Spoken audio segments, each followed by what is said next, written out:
Hello, folks. It is Saturday, June 3rd. It's almost 1 o'clock on the East Coast of the United States. In this video, we'll be talking with Bob Moriarty about his book, The Art of Peace. When I posted the video on YouTube, it was promptly taken down. And so I want to share with you a clip. It's actually from about the middle of the interview when I had concerns about YouTube taking this video down. And so anyway, that's what you'll see next. And then we'll jump into the video itself. And just for the audience, insight into the censorship. As a video publisher, I'm sitting here thinking it's like, well, can I publish what Bob just said? He's exercising his First Amendment rights to speak his opinion. And yet I'm concerned that if I publish what he just said, that this video will get taken down by YouTube. And that's not right. That's not the way America is supposed to work. So anyway. Yeah, but here's what's really scary. The most dangerous part of that is the self-censorship. And strange enough, I'm writing a book and I'm saying some fairly inflammatory things. And I'm thinking, do I really want to publish this? And then I realized, wait a minute, you can either live in a free world as a free citizen, or you can be a slave, and you actually get to vote. Okay, which one would I rather be? And so I chose not to self-censor. I posted the video in its original form. YouTube promptly took it down. Let me share my screen with you and I'll show you the email that I received from YouTube. So YouTube removed your content, misinformation policy. That's what I violated. And notice that they aren't censoring my information. They are protecting you, the audience, from misinformation. That's an interesting distinction. And then there at the bottom, highlighted, you can see that was the specific topic that got the video removed. Now, Bob and I, we talked for about an hour and 20 minutes, and we talked about a lot of topics that are politically incorrect. There's the list. We talked about a bunch of stuff. Now, to see the full video, you're going to have to go to Bitchute or Vimeo and search on the video title, The Art of Peace. And I suggest that you do, because what's coming after this little segue here is an edited version of the video. So I took an hour and 20 minutes of video and I cut it down to about 37 minutes. Basically, I removed all of that.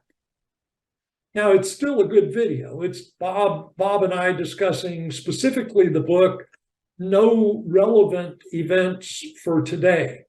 So to get that information, and you know, as I know, Bob's a jewel. And so, you know, it's always a pleasure to hear Bob's opinion on whatever the topic is he's speaking about. So go to Bitchute or Vimeo, see what Bob has to say on a bunch of politically incorrect topics. If for some reason you want to hear the edited video, well, that's what's coming next.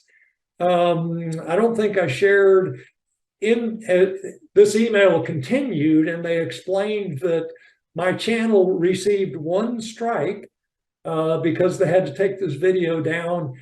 And because of that, I was banned from posting content for 1 full week.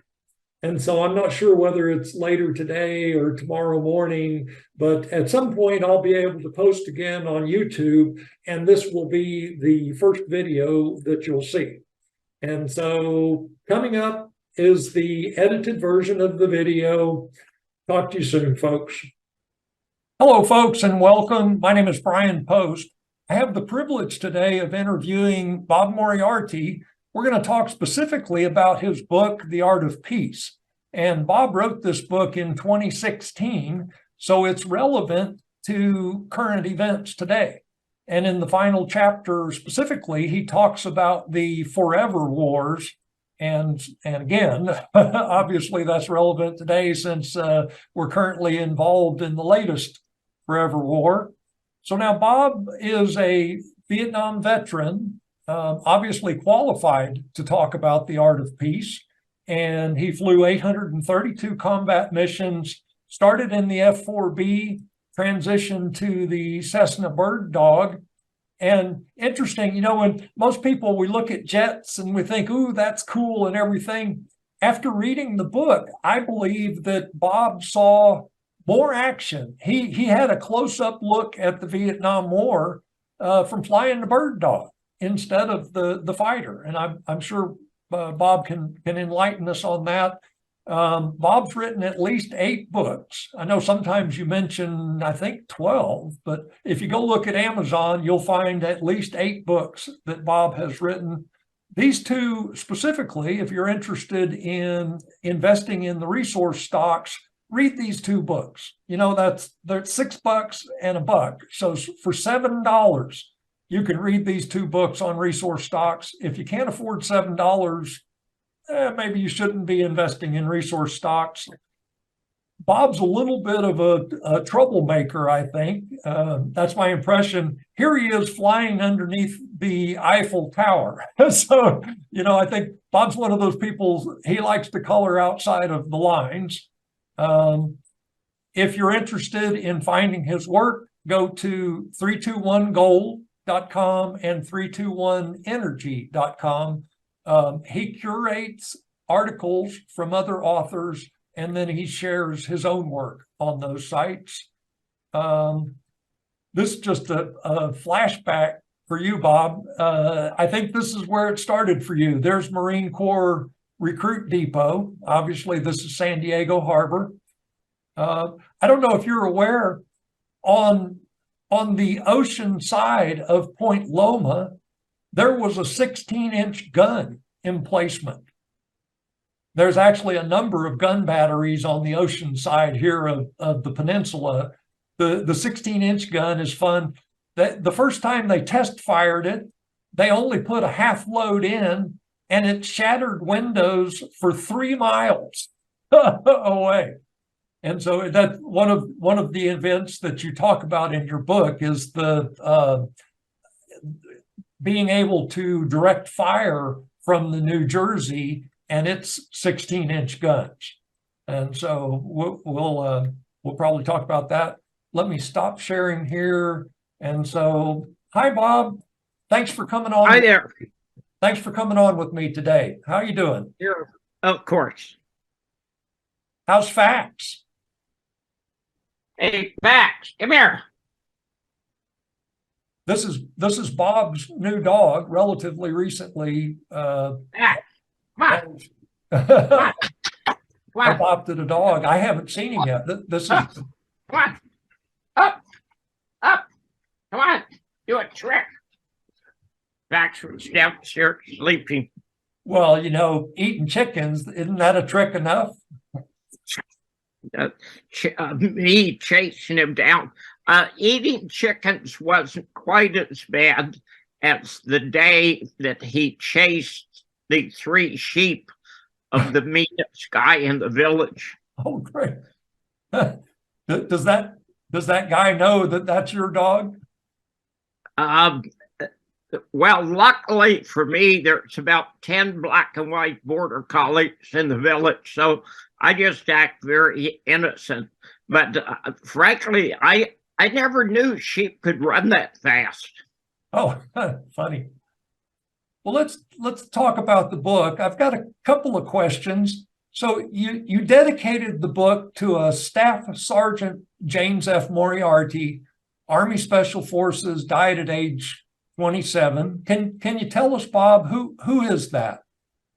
That's my nephew. It's the only son of my twin brother. So you mentioned your identical twin brother, and you mention him in your book as well. And you point out that you were separated at, I think it was age 4. And I'm curious, how did that affect you? I mean, that seems like a fairly traumatic event. You know, at age 4, you've got your identical twin brother, and then you're separated. Well, strange enough, kids cope with anything, but that was an interesting situation because one, I've never heard of any parents ever separating twins like that. And two, it raised the issue of how much has to do with culture and how much has to do with breeding. And my twin brother and I are distinctly different individuals in what we do, but we share a lot of characteristics that you wouldn't believe are hereditary, including smoking, what kind of cigarettes you smoke, what kind of drink you drink, and it's just interesting. Yeah, it's the nature versus nurture. Exactly. Yeah. Did that strain your relationship with your parents? Well, actually, my parents were divorced. So from about 1950, we were born in 1946, but from about 1950 until 1964, there was no contact whatsoever. And I literally was in Camp Pendleton, and somebody came up to me and insisted that he knew me. Because he had gone through high school with me in Texas. And I said, well, yeah, I did go through high school in Texas, but I don't know you. And he said, yeah, you know me. You know, we were best buddies. And I said, I don't think so. And then it turned out he was from Houston and I was from Fort Worth. And I said, oh, no, you don't know me. You know my identical twin brother. Very few people know this, but the Bird Dogs were the smallest plane in Vietnam. We have the most aircraft lost per flight hour, but it was the deadliest plane in Vietnam because we were spotting targets. And I'll tell you, I think it was in the book. Did I talk about going to the museum in North Vietnam and seeing that 16-inch shell? No. Okay, you're going to get a kick out of this because very few people know the biggest weapon the United States has ever had in terms of a naval gun was a 16-inch gun, and it was on the latest model battleships during World War II. There are no U.S. guns bigger than that. So in late 1968, the United States sent the battleship New Jersey over to Vietnam. They were going to control it just north of the DMZ with a two-seat A4.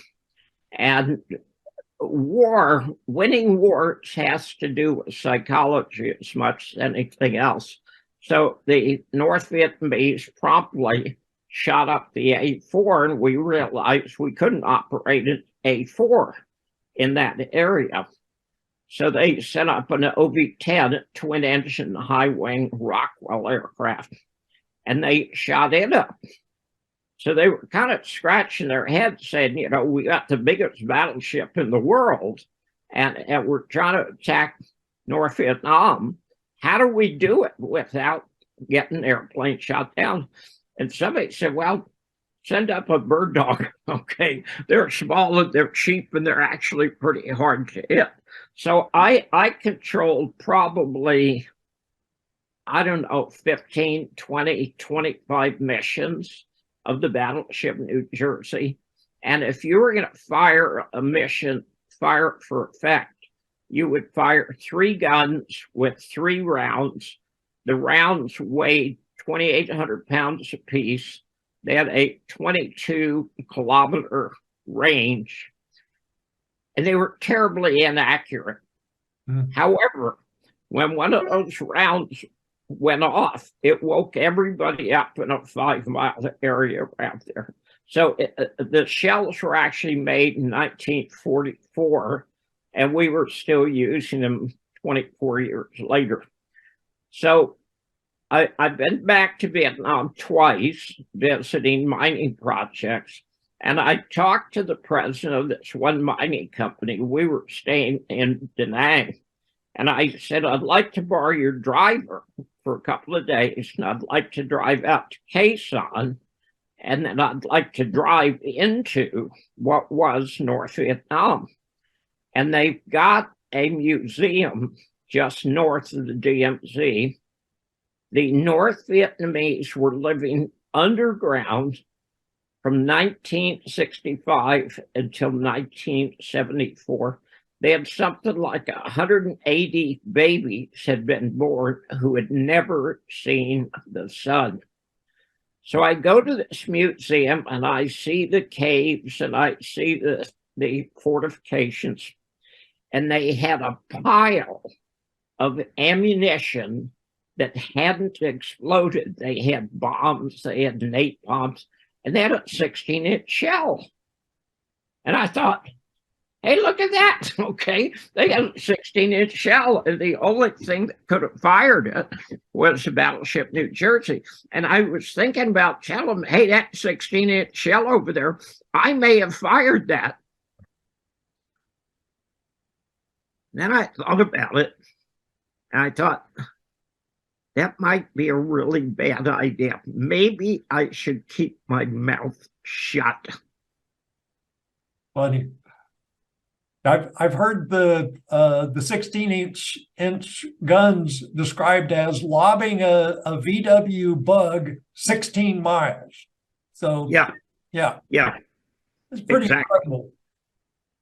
I was thinking just this morning that there were multiple wars going on during the Vietnam conflict. We had an air war, we had a ground war, and then there was a tunnel war. And so you just mentioned the North Vietnamese living underground for 9 years. Did you interact any with the tunnel rats? We had American soldiers going into those tunnels. Yeah, we did. And that was easily the worst mission and the most dangerous mission of the entire war.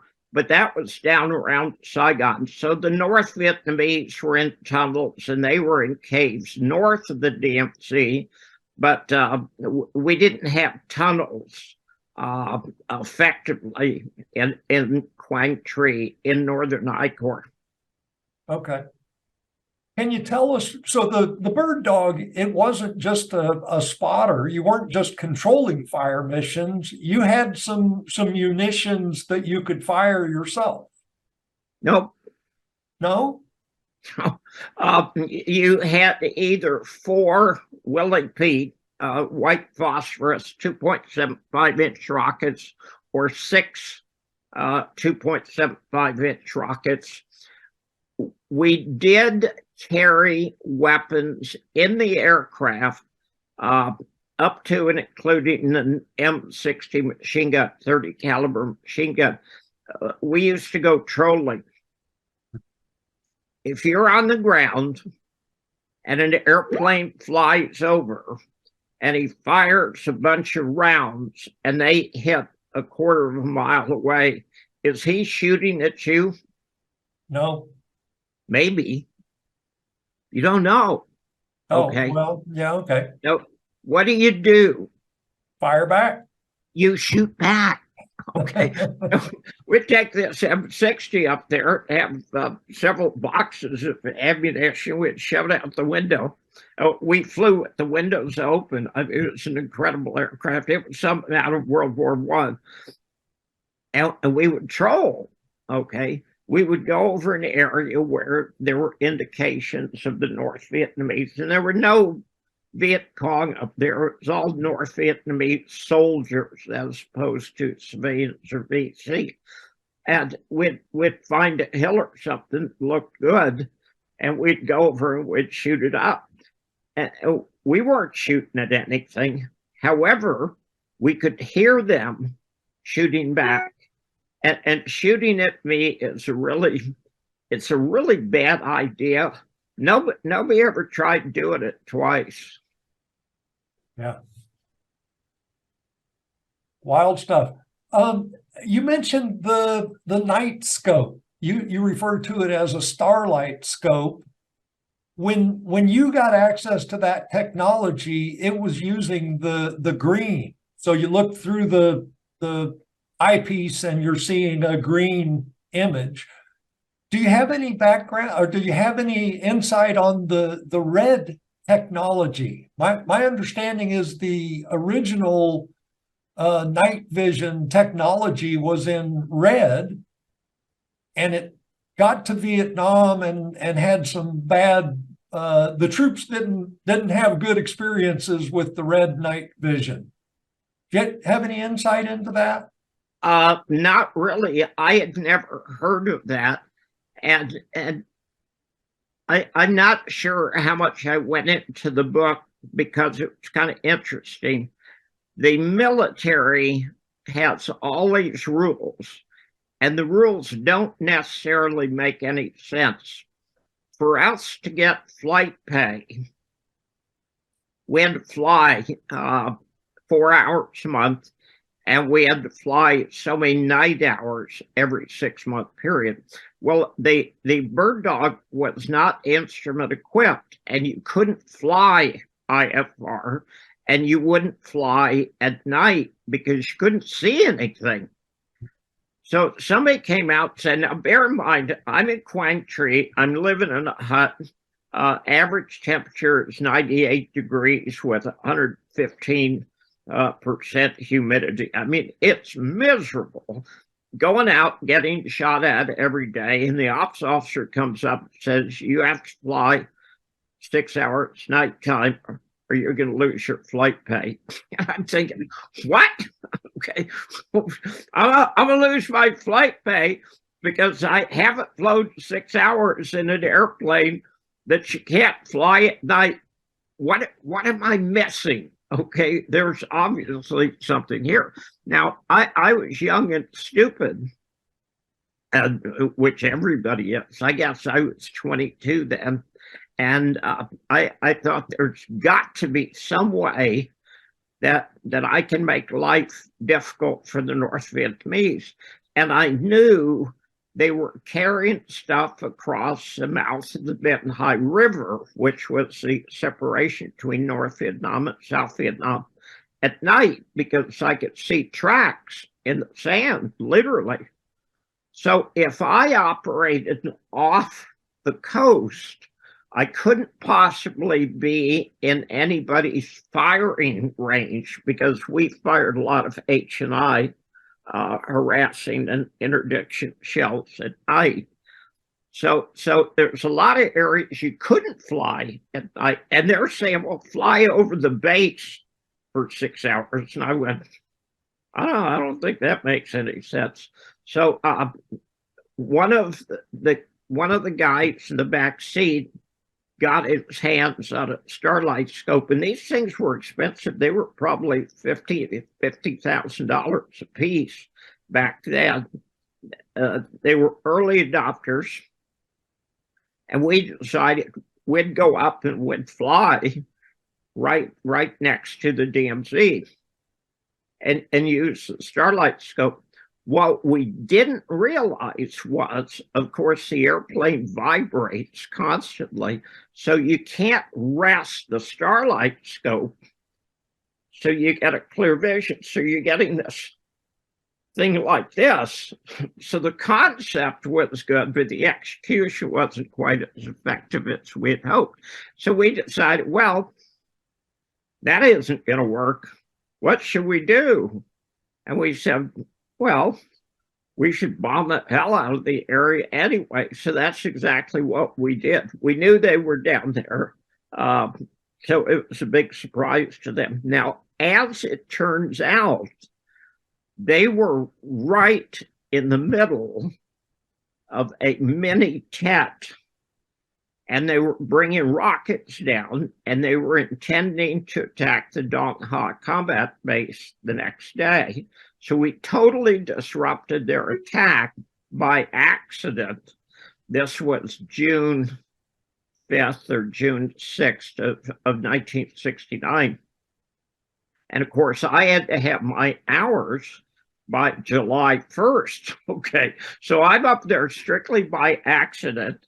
And we disrupt the attack, and then I fly back to Quang Tri, and I drop off the guy in the back seat, and then I fly up to Dong Ha, that's about 5 miles away, to pick up another AO to do another mission. And just as I landed at Dong Ha, I could see rockets going over. And I thought, those are going in the wrong direction. Okay. And so Dong Ha was under attack. So I added power and I went up and I found the area they were firing the rockets from. So I end up flying 3 hours to 3.3 hours all by myself. I control 3 or 4 airstrikes and half a dozen artillery missions. I fly back to Dong Ha, and this Marine Corps captain is waiting for me, and the commanding general wanted to see me. Well, I had been up all night. I was still hungover. I smelled like a goat. The general doesn't really want to see me. Lieutenant General wants to see you. So I go in and I talk to the commanding general of the 2nd Marine Division, and he wants to know what's going on.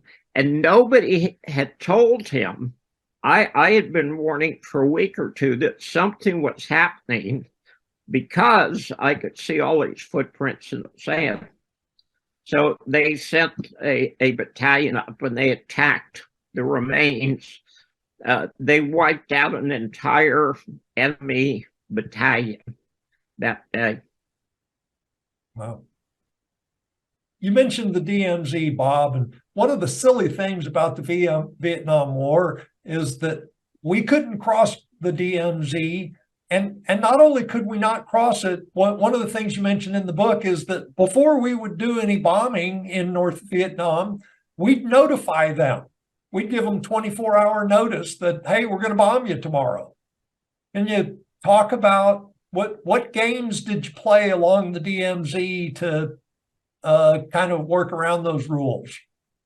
Well, the major attacks, and these would be attacks by the Navy, the Air Force. The Marine Corps really didn't have much of a combat role in North Vietnam. We had a few missions, but not very many.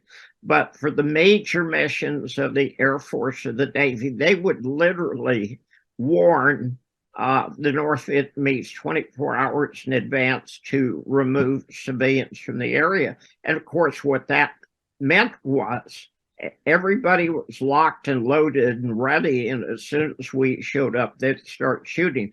Now, the area that I was working in around the DMZ, we weren't under the same restriction. We couldn't bomb in the DMZ or in North Vietnam without permission. However, if we were taking fire, we could get permission to attack. And in the book, you mentioned that you would sometimes try to attract fire so that you were then able to return fire into North Vietnam. Yeah, exactly. You did the same thing with trolling. And what you would do is you load the M60 up with all tracers. So you go over and you're right on the edge of the DMZ and you shoot into North Vietnam, and they see tracers landing near them. They say, the guy sees us, he's trying to kill us. And they would shoot. And the strange thing is, I would report perfectly accurately that I was taking fire, and nobody ever asked who shot first. That's right. Who shot first? Well, in part 2 of the book, you mention a Lieutenant Colonel Moriarty. And I think that's the first mention. Who is Lieutenant Colonel Moriarty? Well, that was a pure coincidence. He was a commanding officer of VMO 2. Okay. VMO stands for Fixed Wing Marine Observation Squadron. VMO 6 was in Quang Tri, and VMO 2 was in Da Nang. And Very few people know this. Even the guys in the Marine Corps don't know this. But VMO2 lost the most number of aircraft and casualties, and then a CH-46 squadron, and then VMO6. The observation squadrons had the most dangerous missions in the war. And I don't think that Colonel Moriarty was related to me, but I flew the F-4 from July of 68 until November of 68, and then I flew the Bird Dog from November of 68 until July of 69. I figured, I've got 800 some missions. I don't need to prove anything to anybody. So I extended my tour, and I went back and I was flying VIPs around in Da Nang.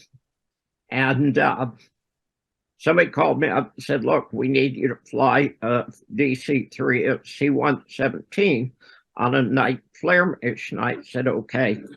And in January of 1970, they were doing night practice bombing in the hills south of Da Nang. And the war is over when people start doing night practice bombing. And they brought out a pair of F-4s, and the number 2 aircraft hit the ground, spun, and exploded. And the question was, had the crew gotten out? And we got a helicopter up there to examine the wreckage. And I said, look, is there a big tube sticking out of where the ejection seat should have been? And the guy flew down and took a look at it and said, yeah, there's 2 big pipes sticking out. And I said, well, actually, the guys did eject them, and they may be down there.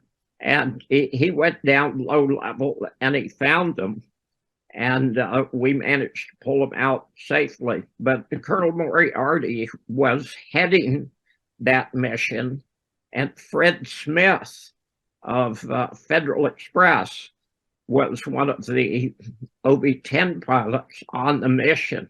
And of course, he was just a Marine Corps captain. I was a captain by that time. But, we were nobody then. Yeah, interesting. Now, one thing that I'd like to cover, because a lot of people who don't know anything about war, which is what is true of most people, what we did in Vietnam was not heroic. It was their country. We had no business there in the first place. The war was illegal by every measure. And the Vietnamese were the bravest people I've ever seen. They were incredible. And guys with nothing but a ball of rice in one hand and an AK-47 in the other hand, 27 B-52s would come in and drop 118 500-pound bombs and just carpet bomb an area. The guy would get up and we'd fly overhead and they'd shoot at us. And that took some balls. Yeah. Where are we at in the 4th turning, Bob? Are we nearly done? We got a couple of more years left.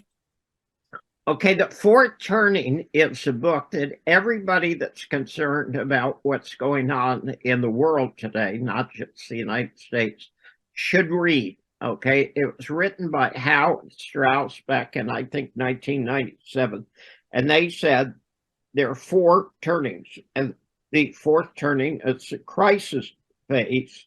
And you will have this tendency to go to totalitarian government, or there will be sprouts springing up of people who want freedom.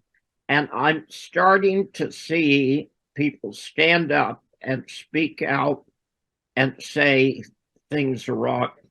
There's going to be interesting things happen, and the speed at which they're happening is faster than I ever dreamed. and appears to be accelerating. Yeah. Are you aware there's an economic summit in St. Petersburg mid-June? And are you aware of that summit? Yeah. Yeah. Yeah. Okay. Any thoughts on, are they going to add some new members to BRICS? Will they announce their new reserve currency? Do you have Yes and yes. yes and yes? Yeah, as an F4 pilot, while I would like to call myself a fighter pilot, I flew one fighter mission. Okay, one fighter mission does not make you a fighter pilot. I flew 124 bomber missions. Okay, I was a bomber pilot. I wasn't a fighter pilot. The very best airplane that we could have used in Vietnam would have been the A1, the SPAD, which was a Korean War vintage, single engine, single pilot, prop aircraft. Okay. The A1 could carry more ordnance than its basic weight. The limit on the A1 in terms of endurance was 6.5 hours of fuel and 6 hours for oil. So you knew when you landed, you were always going to have plenty of fuel, okay? Because you were going to run out of oil before you ran out of fuel. So in their infinite wisdom of going to A4s and A6s and F4s, the Navy and the Marine Corps gave up the SPAD and they sent them to Litchfield Park to be retired. So the war starts getting interesting at 65 and 66. And the Air Force, somebody in the Air Force scratched his head and said, you know, that A1, that's a hell of a close air support airplane. And the Navy and the Marine Corps just retired a bunch of them. Why don't we go steal them? And they did that, okay? And they were operating the A1 over northern Laos in the most difficult part of the war. They were operating the A1. I would have killed to put my hands on an A1. When an F4 came out, they would give you their endurance. I got 45 minutes endurance. That's part of this. What I'm loaded with. This my altitude. And this is how much fuel I've got. And I'd always ask them, what's your fuel state?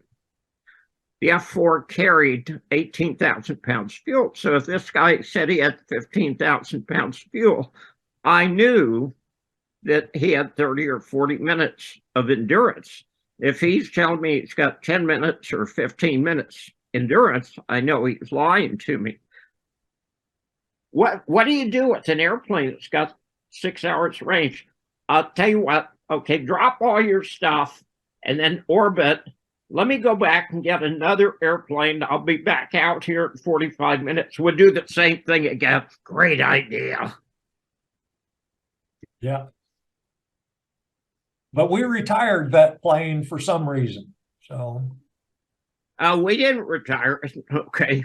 The Navy and the Marine Corps did, and the Air Force stole it. But the A-10 was a remarkable close air support aircraft that was used in wars where you didn't particularly need close air support. Yeah. I've got a relative that flew the A-10, and he said he never, when he's in a military bar, he can't pay for a drink. It's a great airplane, and everybody who ever needed to call in close air support absolutely couldn't buy a drink. The same thing was true of the F4 and the A4 in Vietnam, because they carried a lot of ordnance. We carried 10 500-pound bombs. You could drop bombs for 30 minutes. Bob, we've been going for an hour and 20 minutes. We probably ought to wrap up. I've got one last question for you. Okay. So tomorrow morning, you wake up and you rule the world. What do you do first? I would start a new monetary system based on gold and silver. You cannot have an honest economy without honest money, and all of the derivatives of a fake economy, such as the military-industrial complex, all go back to the fact that we've got fake money. Okay, we have the worst elements of the Roman Empire, and it's true because we have fake money. That's a fascinating answer, Bob. I assumed that if you asked me that question, I would have started with the political system, but I believe your answer is better, that you can't have an honest world when you're dealing with dishonest money. It's just not possible. And that's a good way of putting it. I say you can't have an honest financial system, and you're more correct. You can't have an honest world with dishonest money. Yeah. Bob, it's been fascinating. I really appreciate you coming on and talking with us today. I've got any number of questions I'd like to ask you, but I want to respect your time. And we'll chat again in the future.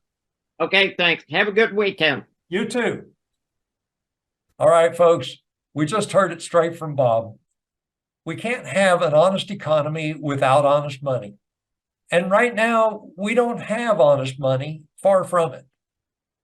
I encourage you to protect your hard-earned savings.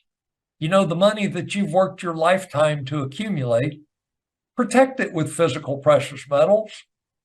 In my opinion, that is the best way to provide the financial insurance that I believe we all need. Perhaps in our current economy, it is the only way to provide that protection. Now, the ideal way to own physical precious metals is in your personal possession. Go to your local coin shop or go online to APMEX, Kitco, one of the bullion dealers, and put your hands on some physical precious metals, silver and gold.